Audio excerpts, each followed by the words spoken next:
All right, welcome back. It is the Vegas Take. Sharp and Shapiro, glad you could join us. Of course, we've been covering the New Hampshire primary. Nevada coming up next, so it should be interesting. But one of those candidates that has dropped out is Andrew Yang. Many people involved with the Yang gang, many gamblers, many professional poker players. And the guy we have with us on the line right now is a six-time World Series of Poker champion. And it's funny, we never really talk about poker with him. We're always talking about other things, which I enjoy more, and I think he does too, which is politics, local, national news, and, of course, the Vegas Golden Knights. We're going to talk about Andrew Yang with Kid Poker himself, Daniel Negreanu, who joins us right now live on the line. Daniel, always appreciate you taking some time to join us. How are you?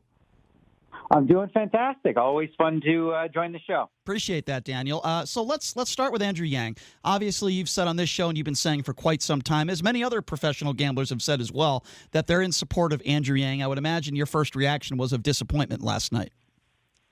You know, I actually knew quite early the campaign had called me in the morning to let me know that he was going to be suspending the campaign after New Hampshire.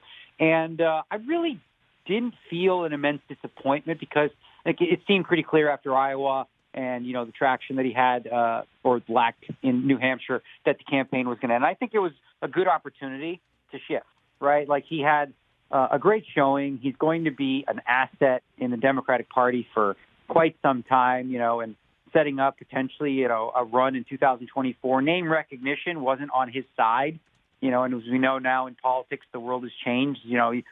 Name recognition trumps all. Ha! See what I did there? I do. That was good. I like that. So I think that he, he's made a name for himself. And, no question. Yeah. I agree with you there. So I heard that Andrew Yang is actually going to be visiting with you today. Can you talk a little bit about that? Yeah, so he had an event scheduled, which you can all come and join, which is tomorrow night at the Mosaic Theater, 6 p.m. Myself and Steve Aoki will be there. I'll be hosting sort of like a town hall celebration, if you will, of the campaign and maybe a discussion of like what's next for those in the Yang gang.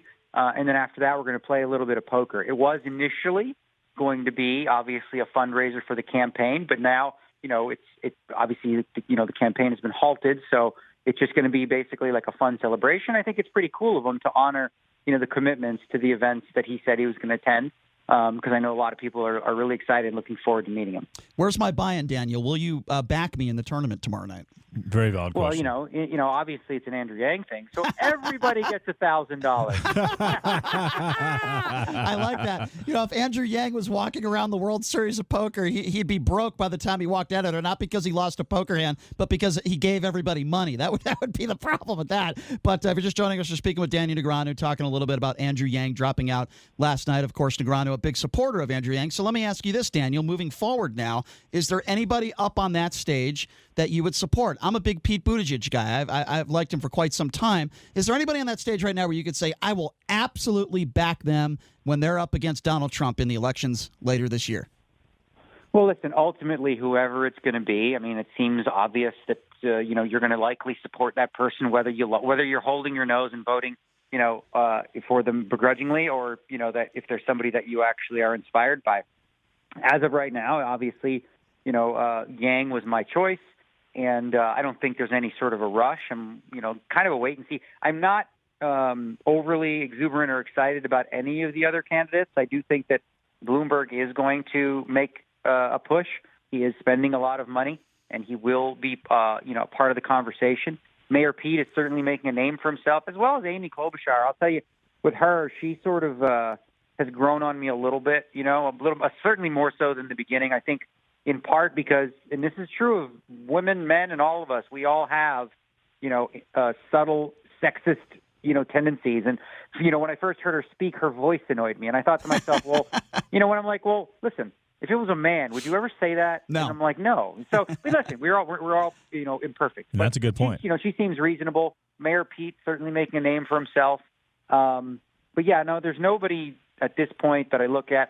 Certainly, like at the bottom of my list are, Bernie and Elizabeth Warren, but Bernie at the very bottom. I really am concerned about what this country will look like. I see a dystopian future of Bernie supporters and Trump supporters because they have a lot of similarities in the way in which, they're devoted.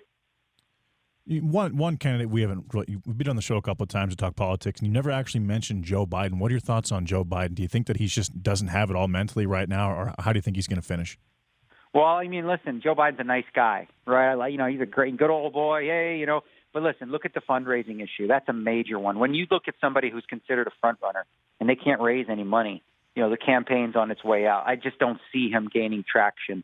Obviously the results he had in Iowa and New Hampshire were somewhat expected. Like, he wasn't expected to necessarily win there, but I just don't think that he is on a path to being the nominee. I think that, I think by after Super Tuesday, it'll be all over for Joe. Yep. So, Daniel, you're close to my age. I'm 39 years old, and in my lifetime, I don't think I can't recall us ever being more divided politically than we are right now. I wanted to ask you a little bit about that. They called it a Senate trial. I'm not sure how you could have a trial without witnesses and all the evidence put forward. You wouldn't find that in any other place in a courtroom. A judge just would not allow what took place in this Senate trial. What did you make of the Senate trial? I thought it was a sham, not because I thought Donald Trump is innocent. You have Republicans that are admitting what he did and withholding aid for financial gain, but yet they're not voting guilty. I mean, what do you make of that? To me, it's a sham.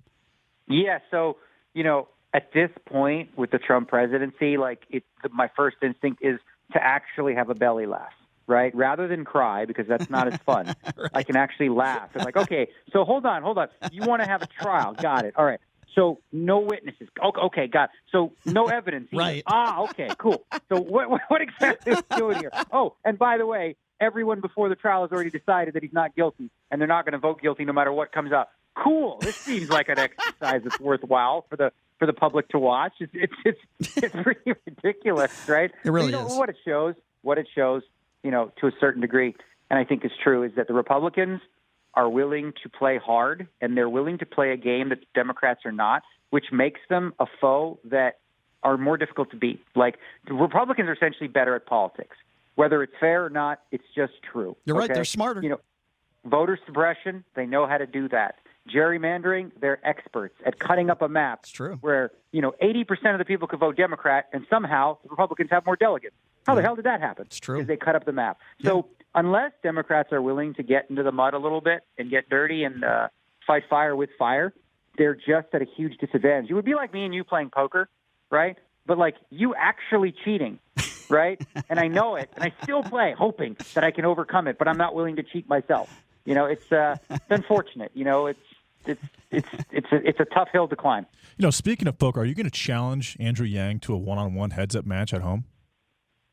No, I don't think it's going to look like that. I'm just more looking forward to, meeting him, getting in touch with the campaign, and really looking forward to what's next. Because I certainly don't think, the Yang Gang movement is done right now. I think it's just at the beginning stages of, what it will become. So let me ask you this then about Yang. Moving forward, do you think one day we will see the first Asian president of the United States, and do you think that will be Andrew Yang someday? Who knows? That's a hard one. Obviously, if I had to bet right now in the next 20 years would that happen, I would say that, the odds are stacked against that. It's less than even money, that's for sure. Mm-hmm. But, I do think Yang is a viable candidate for a lot of reasons because, if you know how many Trump supporters I know who said, listen, I'd never vote for a Democrat other than maybe that John Yang guy or something like that, right? Where they see him as being somebody who was, reasonable. Like even Tucker Carlson on Fox News had positive things to say about the Yang campaign. So really unanimously, he's gotten an overwhelming amount of support. There's very few people that look at Yang and go, oh, man, I hate that guy. That's true. Right? That's true. He's really, when we talk about, humanity first and uniting the country, I see him doing that. I don't see a lot of outreach from, the Bernie camp or the Warren camp towards, moderates or people on the right. I agree. I see a lot of vilifying those that have had success in this country. I agree. Those that are billionaires. Painting Oprah as an evil villain because she's accumulated wealth, I find that to be a losing strategy. I just don't think, and I don't think it's just or fair either. I couldn't agree with you more, and I think that's why Klobuchar and Buttigieg are doing so well in the polls right now because they're more moderate. They're not to the extreme. I completely agree with you 150%. Okay, so let me get your prediction. Do you think Donald Trump wins re-election? I know it's a little early here, but right now, if the elections happen right now, and it was either Bernie Sanders or Buttigieg or any of those Democrats on the stage, who do you think wins? Do you think Trump wins re-election? If you have the opportunity to bet on this, I would put my lock of the century, as long as he's still alive and as long as he's not in jail, that Trump is going to win in a bigger landslide than he did before. I tend to agree with you. Yeah. Trump is Trump is a huge favorite, especially after the last couple of weeks that he had with the acquittal and the way that he spins. For all the things, you can knock on Trump, one thing you have to give him credit for, he's the best at this. He's the best at manipulating the mainstream, the media. He controls the narrative. I can already see the ads that he would create against Bernie Sanders, painting him as a communist, a socialist, not just socialist, but communist. If it was Mayor Pete, you will see, I promise you will see family values, ads where you see Mayor Pete wearing leather chaps in a gay club. It doesn't have to be real. It doesn't even have to be real. Right. But they'll do whatever it takes. So Right. I just think that, at this point, he's going to be really, really tough to beat, and we don't have a candidate, I'm afraid, that I think can do that. Especially, I think the only possible hope we'd have is an absolute economic collapse in the next few months. And I don't see that happening because he borrows, right? So, I know a lot of poker players that live rich lifestyle. And you think, wow, this guy's living it up, Economy, his economy looks great until he can't borrow anymore, and the bottom falls out. You're right. And that's similar to what I think is happening with America. We're mortgaging our future. Accumulating debt, cutting taxes to the wealthy, cutting programs now like Social Security, Medicaid, which he said he wouldn't. Well, he's done that in the last couple of days. So I think, Trump is doing a good job of making things look good on paper now, but at what price? And I think the price will be heavy when he's all said and done with it. So you think it's a house of cards. Do you think that the Democratic Party as a whole is at risk if Bernie Sanders, as a Democratic Socialist, becomes the nominee in 2020? Yeah, I know far too many people who will vote blue, except if it's Bernie. Yeah. I know people that will actually vote for Trump over Bernie, several of them. So I think that, and I also just think from you talked about the country being divided. Nothing's more divisive than the far left versus the far right, pitting themselves head to head and leaving all moderates and reasonable people in the middle, just without any sort of party at all. You're right. Daniel, I know you got to get going. One more quick question for you. I'd be remiss if I didn't ask you at least one Golden Knights question. Your thoughts now since Gallant has been fired? The Knights last night got their asses kicked. They lost 4-0 on the road against the Minnesota Wild. What are your thoughts about this new coach's tenure here, and what do you make of where the Knights are at right now? Well, it seems like it's about that time to start talking about firing the coach, right? Yeah. How long of a leash do we give this guy? No, in all seriousness, I think it shows that the true problem was never Gallant, right? He hasn't been successful 4-3-2 since, taking over. And typically when a new coach jumps on, there's a coaching bump where, teams tend to perform for their new coach. The issue we've had, and listen, I love the guy, and this is not to, say anything negative about him, but the goaltending we're getting from Fleury has been really not even average. It's been a subpar. Yeah. It's been bad. He started out in October, November, .920 save percentage, .917, and it's been around .850 since. And, no team can win unless they're stopping pucks, and it's been a problem. Obviously, there's other issues with the team that we can get into, but I don't think the coaching change had any positive effect on this team. I think if anything, a lot of the teams start to. This was a team that was built on everyone saying, we don't believe in you. Go to Vegas. Gerard Gallant showing these guys, no, I do believe in you. You guys can do this. Now they get rid of Gallant and they got this new guy DeVore, and all that doubt and insecurity could start to creep up for a group of guys that once was just kind of living on this just high of we can do this. Yeah.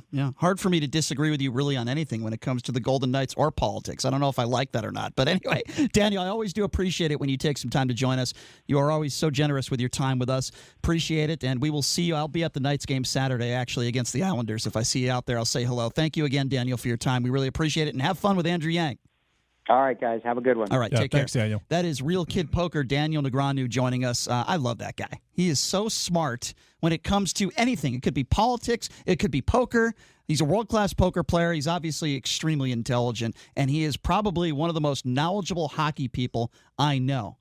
Maybe more than Barry Melrose. That's possible. Anyway, always appreciate it when he comes on. Thank you so much, Daniel. We take a quick break, and when we come back, a huge in-state rival college basketball game tonight at the Thomas & Mack Center. It's Nevada-Reno and UNLV. We're going to preview it when we come back. You're listening to The Vegas Take right here on the all-new 101.5 FM, 720 AM KW.